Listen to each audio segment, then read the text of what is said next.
Hi guys, today I want to show you how to create this pendant, and we're going to learn stone setting, wire hammering and some weaving. So let's get started. So to begin with, we need to create the base shape. So for that we're going to take our 1.6mm wire. We're going to create the initial swirl. Now for those of you that want to download the PDF, it's on sale on my website for just £1, or else you can just draw a similar shape on a piece of paper and follow the lines. So what we need to do is place, after we created an initial swirl, place it on a piece of paper, and then we are going to just follow the base shape by bending the wire around. Now this wire obviously looks a little bit thinner. That's because it is. For demo purposes I've used a 1mm wire because nobody wants to watch me wrestle with the 1.6 while I'm trying to show you how to do it. So this wire will be a lot more malleable, so when you use your 1.6, just take your time with that because it will be a lot harder to bend into shape. But obviously, if you take your time, it will be just fine. So we're going to shape it, and you'll find it's a lot easier when you have something to do it against. So whether you download or you draw it on a piece of paper yourself, it's much easier than doing it freehand, which I will demonstrate in the with the other piece. So for this one I wanted to show you how to do it against the paper. So that's what it looks like so far. And once you're satisfied, we're going to trim off the wire and just manipulate the shape until you're satisfied before moving on to the hammering stage. And that's what it looks like so far.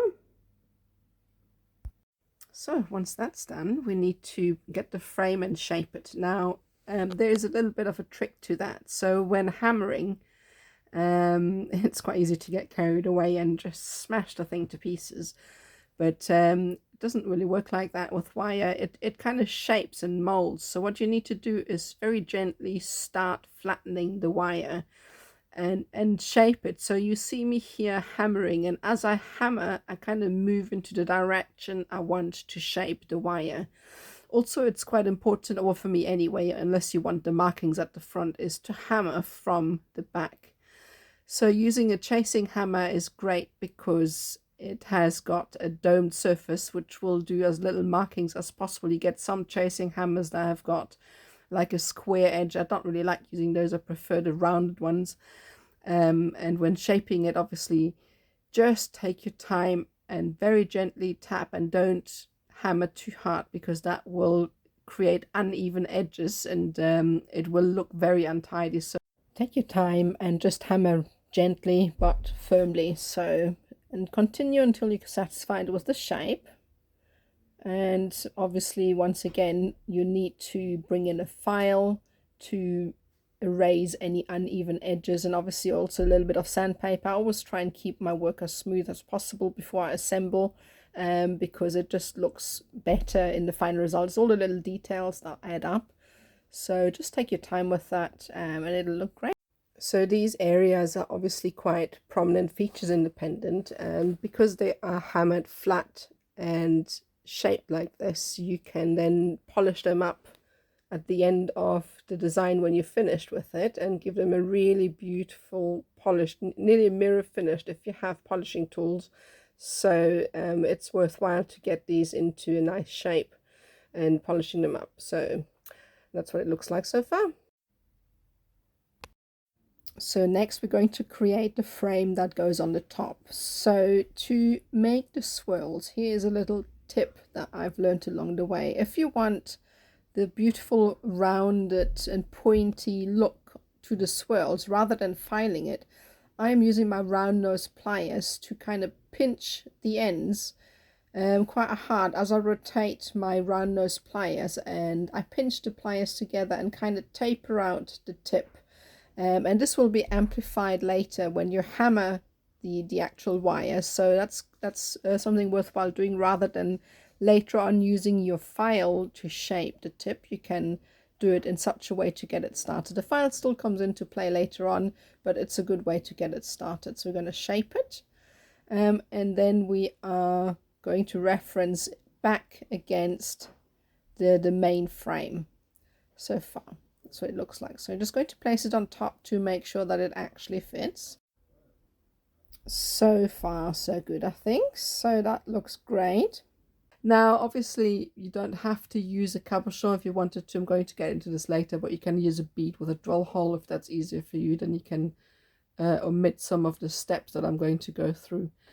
So just shaping the frame, and just try not to pinch it too hard to make any square sort of corners when shaping it, and just always reference back against your stone. There you go. So next is we need to form the top section. So what I've done here is just take a scrap piece of wire and kind of sort of lash the top frame to the bottom frame to give you a little bit more structure when shaping the top, because obviously it's quite fiddly business when you're doing it this way, and it just really helps. So once we've done that, we are going to shape the top section. So this wire I'd like to set just around the top loop. So I'm going to shape it gently first with my fingers to get the curve going, and then again, once again, take my time with this, and I kind of tease it with my thumb to create a little bend, and then I just shape it behind the frame before then bending it upwards sort of at the midpoint of the swirl at the front. And this is where we're going to create the little loop going through the frame. So you could go much more elaborate and tie it all in place, but what I wanted to do with this frame obviously is also still hammer it so we have the same sort of effect. So I couldn't really go all out and attach it, because I prefer to hammer the frame separately, because you get much more control over how to do it. So when you're designing these things, bear in mind that it's much easier if you can hammer the pieces separately and then assemble. There we go. So I'm just kind of adjusting. That's what it looks like. So next I'm going to go through the stones. So as I said earlier, I'm using a cabochon, but you can use a drilled bead if that's easier for you. So this one has got a little drill hole that you can see here, and that you can use to obviously attach to the frame with a bit of 0.4 or 26 gauge wire, and that will just keep it in place and make it a lot easier for people that find it a bit difficult to, you know, attach a cabochon in place. So I've got two options here for everyone. So once we've done that, this is this frame with the cabochon in place, and all fits together perfectly. And if you use the beads, this one's got a little bit of a sort of square edge, so it lifts it up a bit higher, but it works as well. So next step, again, we're going to hammer it. So remember, it's the same sort of process hammering. Just take your time and first start by flattening out the wire in general before you actually get into the details. You see me here using the sort of ball side of the hammer to get into tight spaces. You just have to be careful not to apply too much force, otherwise you're going to create like a dimple or a dent in the wire. So go to the corners of your block, because that will give you a bit more control on how to place the wire on top. Just watch out you don't go over the edges, because it will put markings while you're hammering. There you go. So that's sort of all right. I may just add a little bit more, but in the meantime I'm just checking, referencing against the stone, because when you're hammering it, it will distort, so bear that in mind as well, and kind of rearrange when you're done. So once again, we're going to lash the two pieces together with a piece of wire just to help you to keep it in place. And next we're going to take some of our weaving wire, and we are going to start by creating a really simple 2x5 wrap, which is shown in the inset on the left here. So what we're going to do is wrap the weaving wire around the main frame, so the thicker wire, about 5 times, before we then going to wrap the weaving wire twice around both wires to lash them together. And then we're just going to repeat the pattern. So it's really simple. It's a 2x5, and you need to do about 2 or 3 sets depending on where you start the weave before you need to set the wire aside and bring in the beads. So use your pliers need be to push the weaves together, and that's what it looks like so far. So I've done about 3 sets, and at this point I'm going to bring in my 0.8, which is loaded with my my beads are ready, and I'm going to just add it to the smaller loop there of the pendant on the side. Just 2 wraps is enough, because obviously the 0.8 is quite sort of a heavy gauge for weaving, so you need to wiggle it a bit and be gentle not to mar your beautiful hammered wire, so be careful with that. So going to attach it, and then the biggest bead will slot beautifully into that open little gap, and then from then on we're going to incorporate the base weave into the sort of frame weave. So going to bring in the weaving wire and make sure it's a figure of 8 weave, so that the weaving wire coming up is as inconspicuous as possible. So kind of cross it on the inside, if that makes any sense, so the wire doesn't show. So once we've done that, we're going to go back into the frame, and we are going to go right back into the pattern. So basically just make sure that whenever you bring the weaving wire up, when you come back down to the frame to continue where you've left off with the weave basically. Now capturing the bead won't be at the same point in your weave, if that makes any sense, because the beads obviously diminish in size, right? So as your beads diminish in size, you need to bring up the weaving wire more often. So you just need to kind of gauge the size of the bead and decide when to do that. So that looks a little bit better. So obviously once you get a bit further along into the design, it becomes much easier to do the actual weaving. Just be careful. One piece of advice is when pulling the weaving wire through the 2 swirls at the back, sometimes the gap is a bit tight and it can kind of mar or gauge the weaving wire, and then it breaks off. Ask me how I know. So just be gentle when pulling the wire through, and just continue your weave. And if you go slowly and do the weaving gently, it will be absolutely fine. So just take your time with that, and you can see already how much easier it becomes when the beads are attached, and you can actually bend the wires out of the way, the base wires, to attach the beads. So that's easy, and that's what it looks like so far. So next we're going to capture the stone. So again, as I said earlier, you can use a bead with a drill hole, then you can omit the whole next process. I've had a cabochon without a drill hole, so I have to kind of lash the 2 frames together. And what you see here, what I've done is I've set the stone in place, and then I've used some scrap wires to kind of lash the top to the bottom frame to just sandwich the stone in place. For now, we're going to remove these as we go along. So we're going to start at the back of the frame, and we start by wrapping around the innermost coil about 3 or 4 times to anchor the wire in place, like so. It's a little bit tricky, so you may need to lift up the frame a little bit if you struggle. So it's fiddly business, so just take your time. And also be sure that not to gauge the weaving wire, because it's quite easily damaged and can break. So what we're going to do next is then go around from the small swirl to the slightly larger swirl on the bottom of the frame, and we're going to wrap around this here before then going up to the top. So we're going to go around this sort of middle frame, let's call it that, twice. Pull it tight. Sorry, I'm out of shot here. And then bring it up to the top swirl. Sometimes you'll need to use a pair of pliers. Now I have a little trick here which I'll show you just now, is when you get to the top is bring in a piece of larger wire and kind of wedge it in place, and that way when you are threading your weaving wire, it will allow you to bring it in without any trouble. And so you can kind of shift this as you go along when you're doing this sort of weave, and shift it as you get further along in the design. So once we've wrapped around the top frame, we need to make our way back, and that's what it looks like when we've gone a little bit further. So I'm going to show you once again, because it's much easier to show you when everything is in place.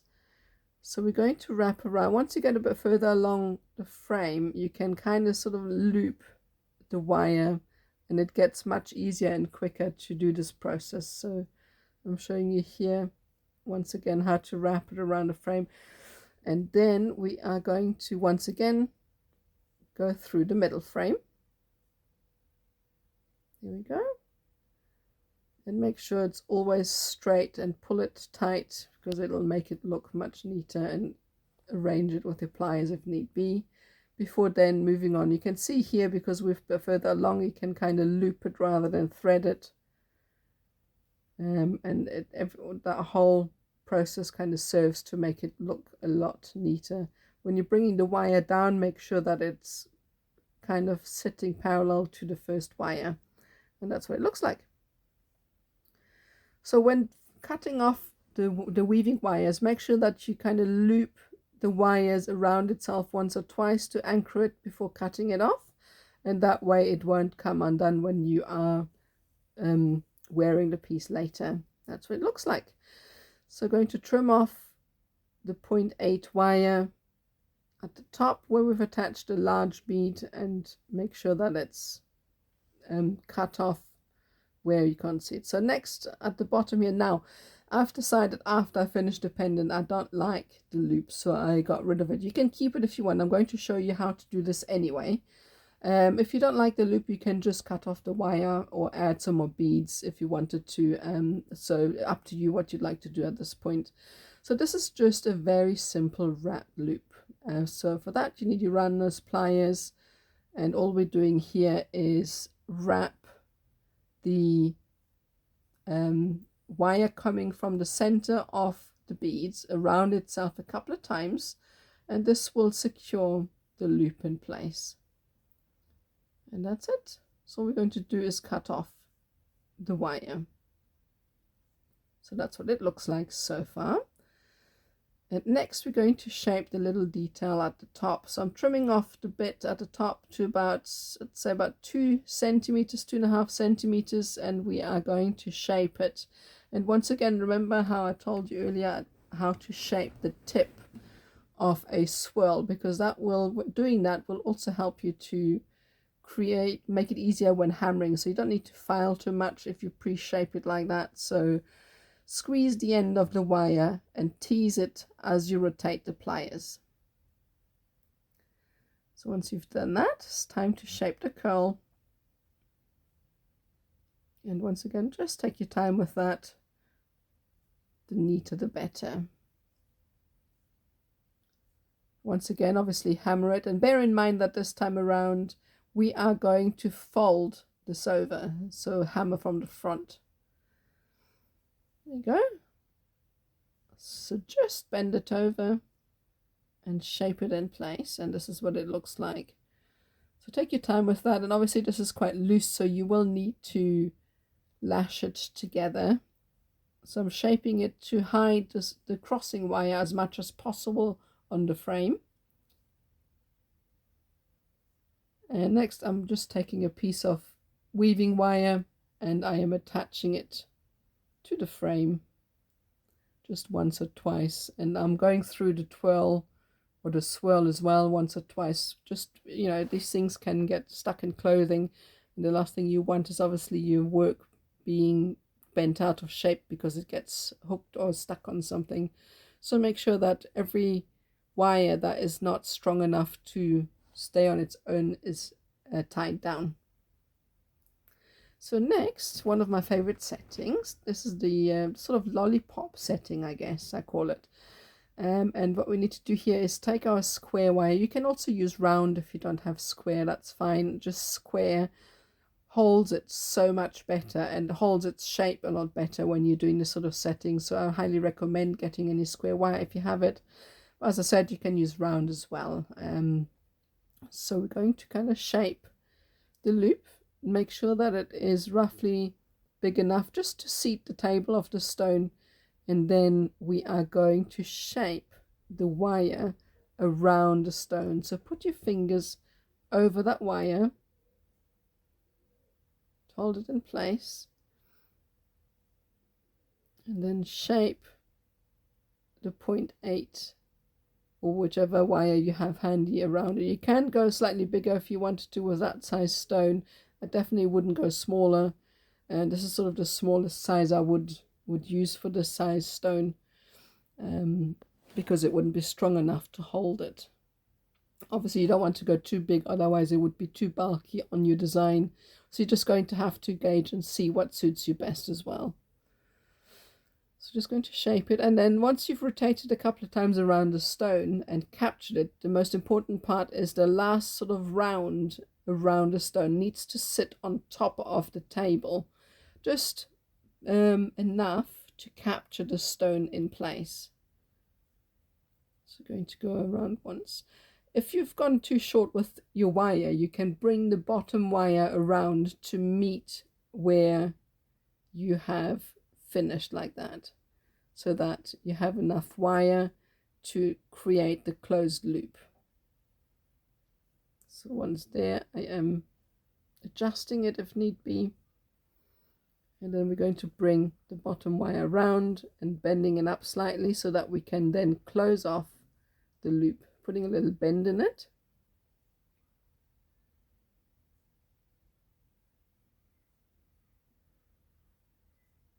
Because that will give me a place where I can then wrap that wire around like that. And then obviously squash it down. And this is a very secure setting. If done properly, the stone is very secure and it can't fall out. You can see why I call it the lollipop setting. There we go, and it's secure.